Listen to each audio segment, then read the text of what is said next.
welcome back to the Talkoffame podcast. I'm Kylie and I'm so excited to introduce you to Gemma Asfour.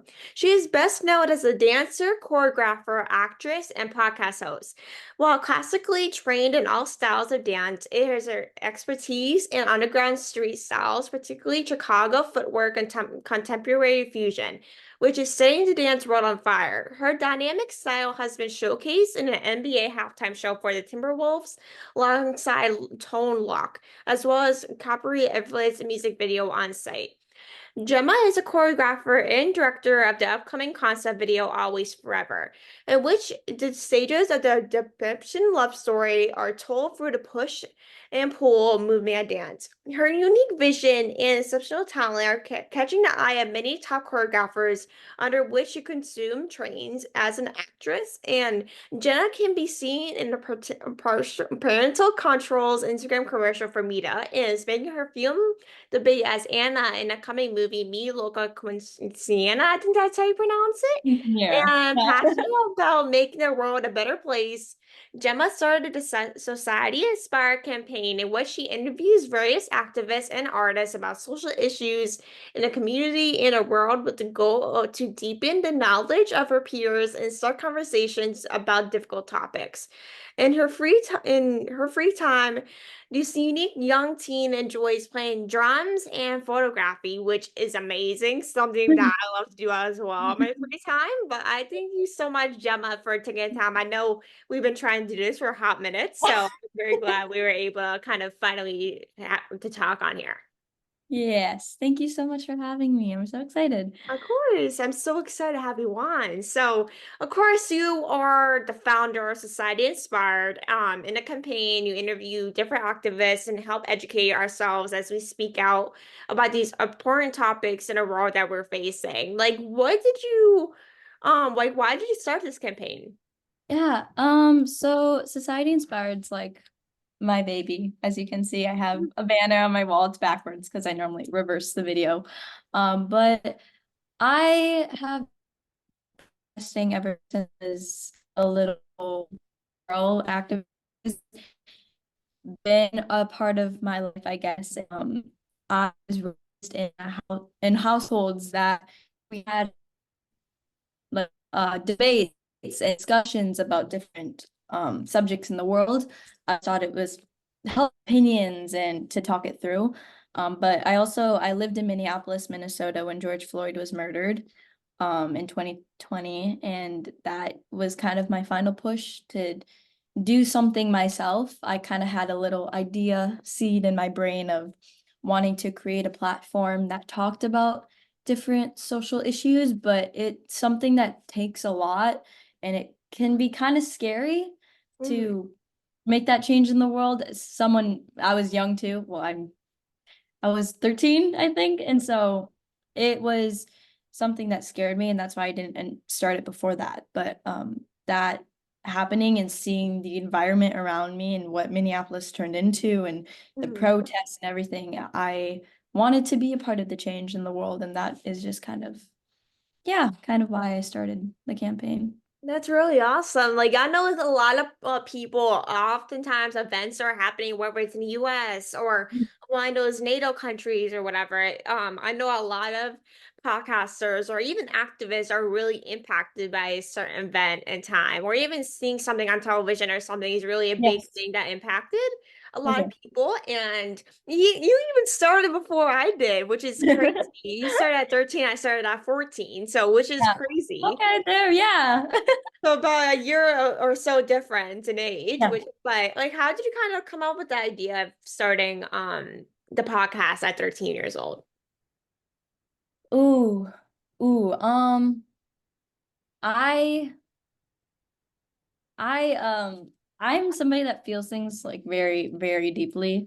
Um, Same and here. so with my upbringing and with who I am, it just I already knew what that felt like to have different world events like be not looked at as much as they should be or like talked about as much.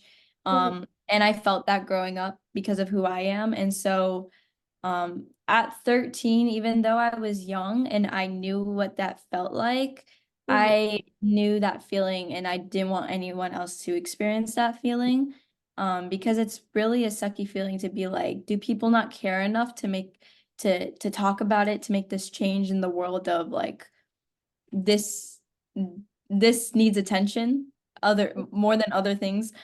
So at 13, I kind of was like in my head, I was like, I want to do something. One, I didn't know what to do.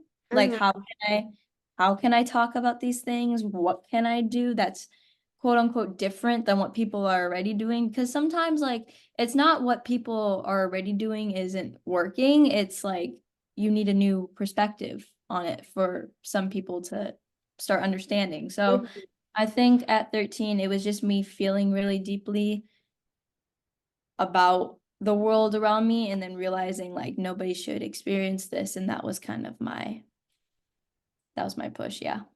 Like I like love that there was a certain point in which you started the whole thing. Like honestly, it was the same for me as well. Like before, like it was during the pandemic when I started this whole thing. Like if Mhm. like the pandemic never happened, then I probably wouldn't be doing this at all. Like honestly. Oh, Because of yeah. the pandemic and we were stuck at home, we weren't able to do anything. And of course, with women empowerment, of course, being from different subjects, it made me want to push to talk about these things. Yes. And because I didn't obviously like I had the same way, I didn't know how to talk about it. I didn't know what to Yeah. do. Like I honestly didn't know where the activism was gonna go Yeah. and what I should do in terms of it. Because there's honestly many ways you could approach it. Yes. And of course, so podcasting during the pandemic, it was very popular. And Yes. so, and that was probably, in my opinion, the best way at that time to Yeah. reach or like approach more people at I that period. agree. Of course, so a lot of people like listen to podcasts to this day, but it wasn't as popular as it was back when 2020 and that whole pandemic For time sure. period. Yeah, for sure. I agree. But like, what type of people do you interview on Society Inspired?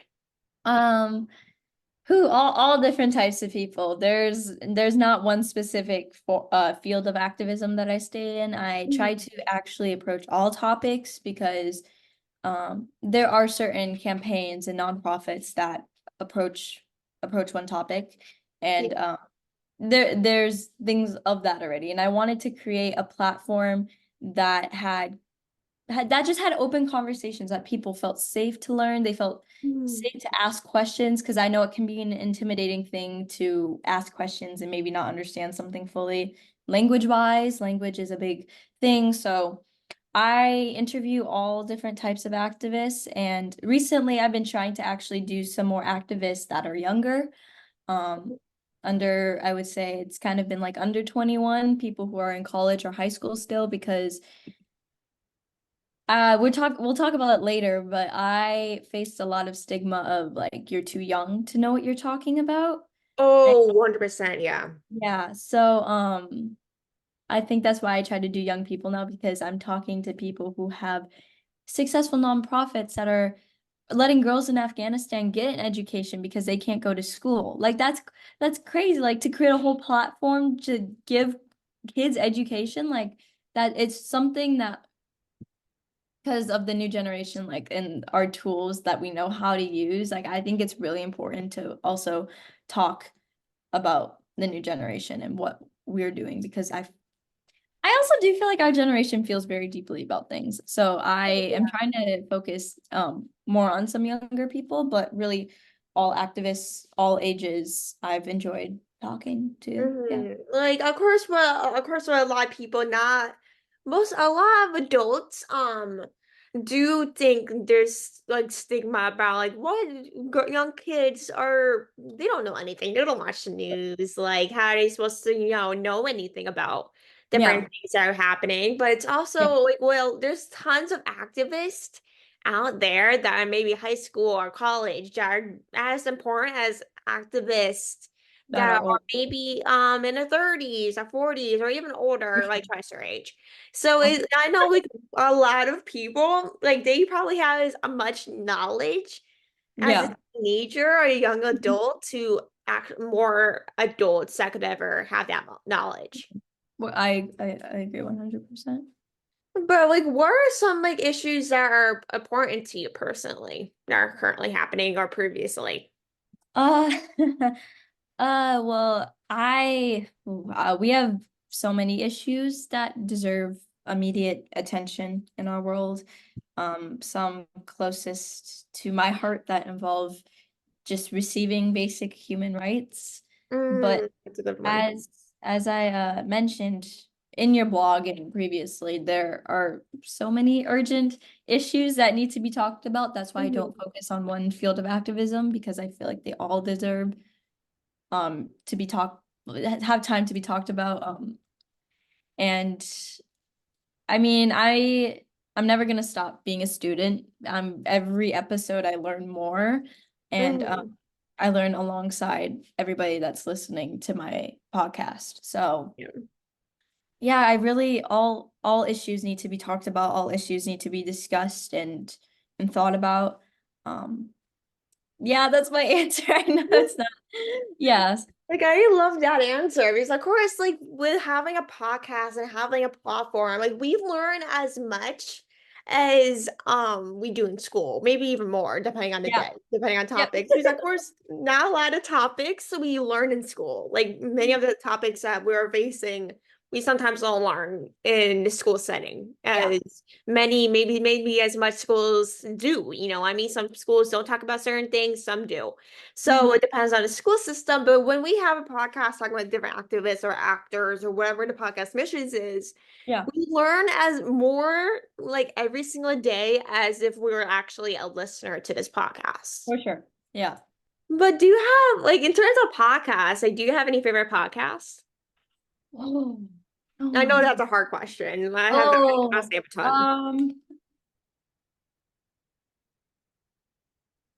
ooh, well, okay, podcast wise, actually, I stopped a little bit ago. I stopped listening to activism podcasts for a while because my brain was like constantly listening to that. I got like very overwhelmed and filled with anxiety because then I'm like, me being me, I'm like, oh, I need to talk about this. I need to talk about this. I And I need to know that I'm the same exact and way. I can't do all of it. I can't take all of that on. Yeah, at the same So time, it can be very I overwhelming. think I think my favorite podcast right now is actually a dance podcast. It's called Words That Move Me by Dana Wilson. I've actually been listening to it since 2020, I think. So it's Ooh. one of my favorites for a really long time. I get so much valuable information about the dance and entertainment industry from that Ooh. podcast. So yeah. I Yeah. have to look up that one. That seems Yeah, interesting. you I'm should. a big You should. dance and entertainment girl, so I am always looking for recommendations. Okay, So yeah, I always look that one. you definitely should. But like, how did people react to like you starting the campaign? Because I'm sure that when people talk about different activism and stuff like that, there can be a lot of mixed reactions and that sort of thing. Yeah. So as I mentioned earlier, I face the stigma a lot of you don't know what you're talking about, you're too young to make a change, you're too young to like even try to like this won't stay going, basically, is what I was Yeah. told. And I started this in 2021, so it's been almost 3 years. And so that wasn't true. Because even though like I had a lot of activists that like wouldn't show up for the meetings that we had scheduled, Oh, and then same here. I would never hear from them again. And I was like, and I'd see them doing other interviews, and I'm like, the only difference is that I'm young and my podcast is small. Um, and so that was kind of the main reaction that I received because I was I was trying to learn too alongside of everybody else. And I mean, yeah, I feel like that's kind of the main one. I didn't have the best reaction, but now it has grown and I have more listeners and more supporters and people are willing to talk and share their story, and it's something that I'm really grateful for. Like that's honestly the same thing for me as well. Is that like sometimes with being so young, it can be a good and bad thing to some people. Like, of course, when you're at a podcast host at a young age, high school, college, not a lot of people love to take you seriously in some points because how young you are, like what are you doing? Like why are you doing a podcast at such a young age and talking about different topics?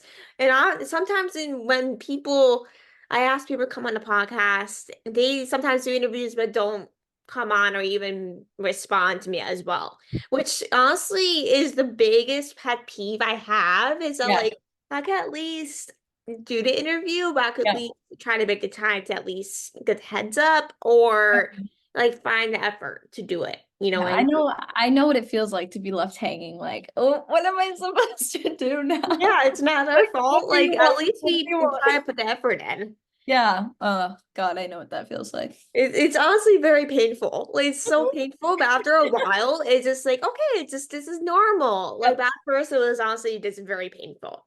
Yeah. But like, what is kind of why is it important to have like these conversations about different things that are going on in the world today? For sure. I mean, kind of a simple answer, to be honest. It's important because with the evolved society that we live in, it evolves really fast nowadays. And we need to remember that there are other people in this world, not just ourselves, Hmm. and they're living different experiences, whether that is a positive experience or a negative experience. And I think another thing to remember is that we're all human. Hmm. And we have to share humanity and be looking out for one another. Like that's a part of being human. We shouldn't be topping each other. We should be taking care of each other, and we're all human is Yeah. basically why I just think it's important. Yeah. Really, that's my answer. Like I said, it's simple. We're just all human. We should be watching out for one another and taking care of each other. Yes, I so agree. Because of course, with being in this industry, entertainment specifically, it can be very hard. With people saying no, rejection after rejection. It's a lot of work. You like not everyone can do it alone. This is a tough industry. Everyone needs to have supporters, whether it's family or friends, or even managers, people that represent you. I have very important to have a supporter, even when it's very tough. It's one of the Yeah, most important things to live life is to really have that support from some people. It can be one, it can be two people, it can be a million people, no matter how much people that support you, because there's gonna be tons of people that don't support you, which is yeah, okay. That's part of life. People sometimes don't like to disagree on what you do or what you yeah, believe in or kind of where you want to be or when yeah, you go over or in that certain period of time. But it's just a part of life that you sometimes it takes forever to really get through at certain yeah. points. I agree. But alongside you having a podcast, you're also are a dancer in LA. Yeah. Like how often do you usually train?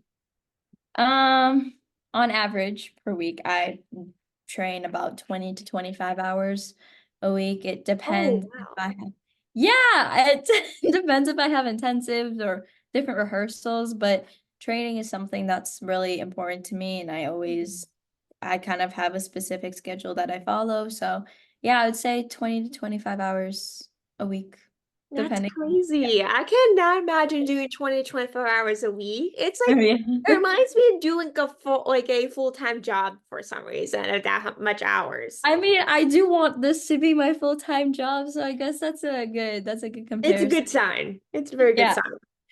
But like what like do you have a favorite like genre of dance that you like to dance to or even watch?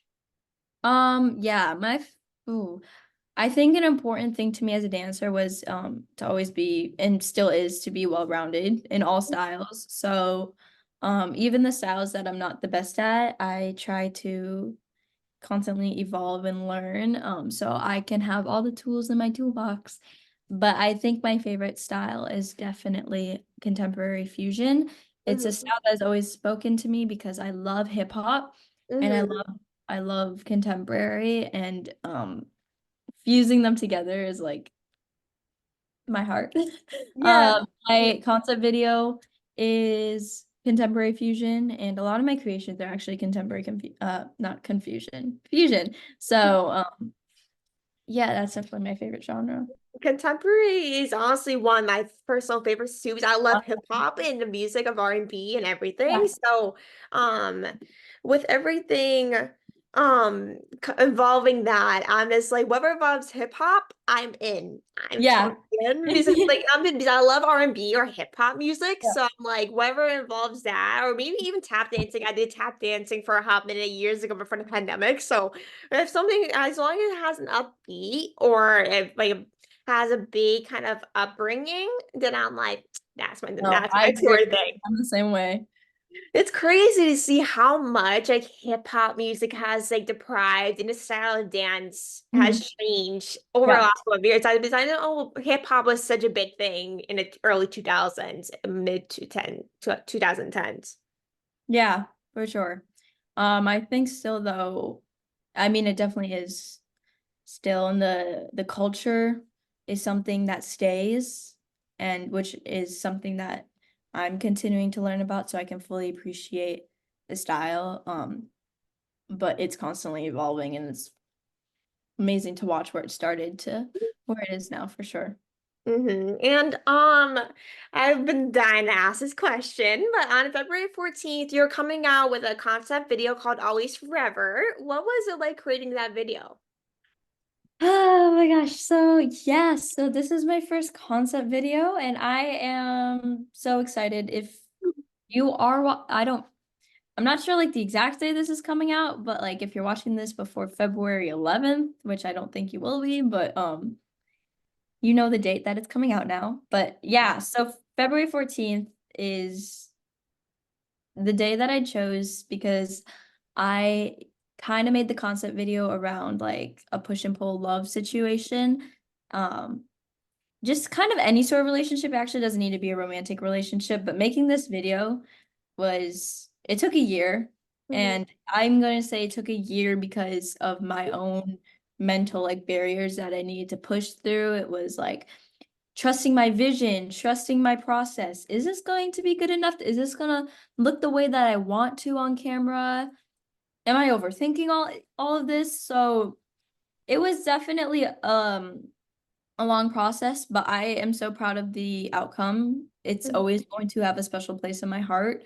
The next concept videos will definitely be faster. Mhm. But I made it with one of my best friends who was so patient with me along the whole journey. Um, which I'm so thankful for. And an amazing videographer, a videographer who was so open and willing to hear what my vision was and then do that and beyond, and the editing, everything about it was it's amazing. I'm so Mhm. excited. I'm so excited for everybody to see it. Yeah, yeah. Honestly, can't wait to see it. Like, it seems Yay. amazing. Like, whoever, like, this episode is probably gonna be out the same day it's released. So, if anyone were listening, make sure to go check it out. I'm Yeah. super excited to see it. But what can we expect from it? I know you probably can't say much, but Yeah. what can you say? Ooh, so what can you expect from it? I think that's up for you to decide because I made the story kind of when I listened to the song, I kind of everything came to mind and I kind of knew what I wanted to do with it. It was just trusting myself to create that. But um what to expect from it? I mean, it can look like a weird situation. Maybe it won't to you, maybe it will to somebody else. I think it's up to your own interpretation. And I feel like a lot of dance is sometimes. Yeah. So I don't know what expectation to put out there. I feel like it's kind of up to people's interpretation to feel and Now you understand the got me story. so excited to see it. Oh my gosh, I'm super excited. But you're making your film debut as Anna in the coming movie Me, Loca Coincidenia. What is the message of this movie? Yeah, so Mi Loca Quinceañera is like it's like a 80s throwback John Hughes-esque Ooh. sort of vibe. It's fun.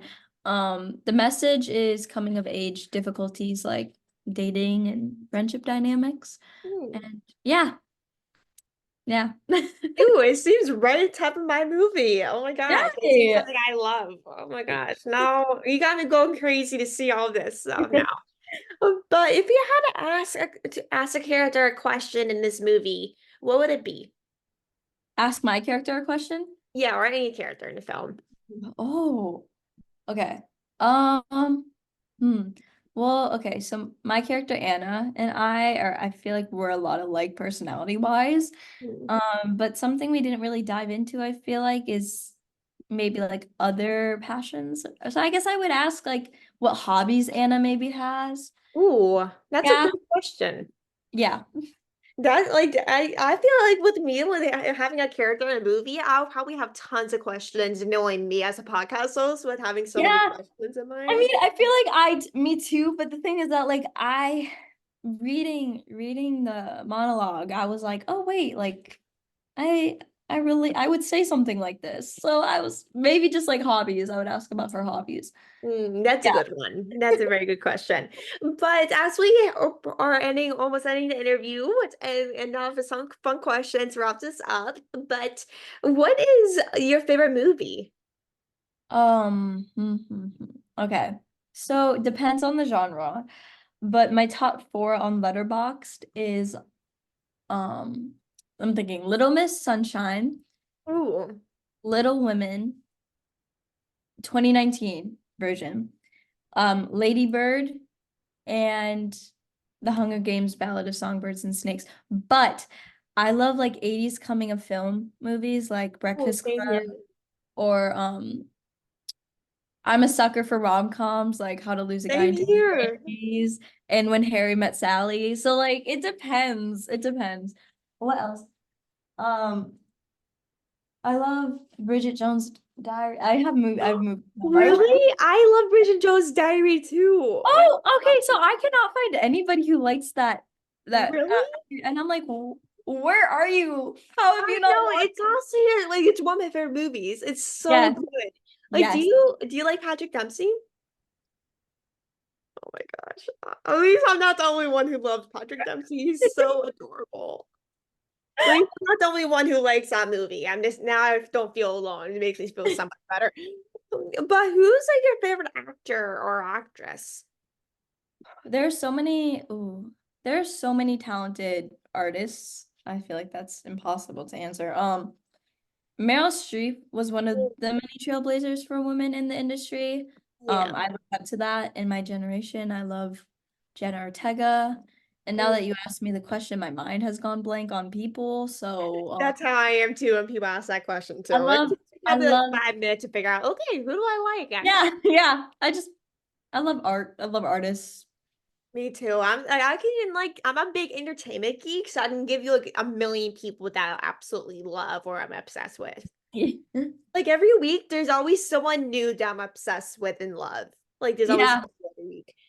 But the last question I have is if you could work with anyone, dancing, acting, or anything, or have it on a podcast, who would it be? Okay. Okay. Okay, for dance, it would be the legend, Kenny Ortega. Ooh. I am fortunate right now that all my teachers and mentors are amazing and um I'm so grateful to be working with them, but Kenny Ortega would definitely be a dream Oh, to that would be a good one. work with. Um, Acting wise, there are so many people, but Meryl Streep, of course. Emma Stone, I love Emma Oh, Stone. I love Emma too. Mark Ruffalo, Hmm. John Cusack, many more. My brain again is not Yeah, raving at those you. are good answers. Okay. Still will forever be an icon in my mind. Yes. No, yeah, for sure. That is honestly the perfect way to wrap up this episode. It was honestly so fun to chat with you. This is honestly one of my favorite episodes I filmed, even though I've been doing this for almost 3 years now. This is honestly one of my favorite episodes I got to Oh, film. But I hope everyone who enjoyed this episode. Make sure to check um Gemma out and her work. It's amazing, and her podcast. And I appreciate everyone listening. Make sure to rate and subscribe. And thank you so much, Gemma, for coming on and thank chatting. you I for really appreciate having it. me. Thank you for having me.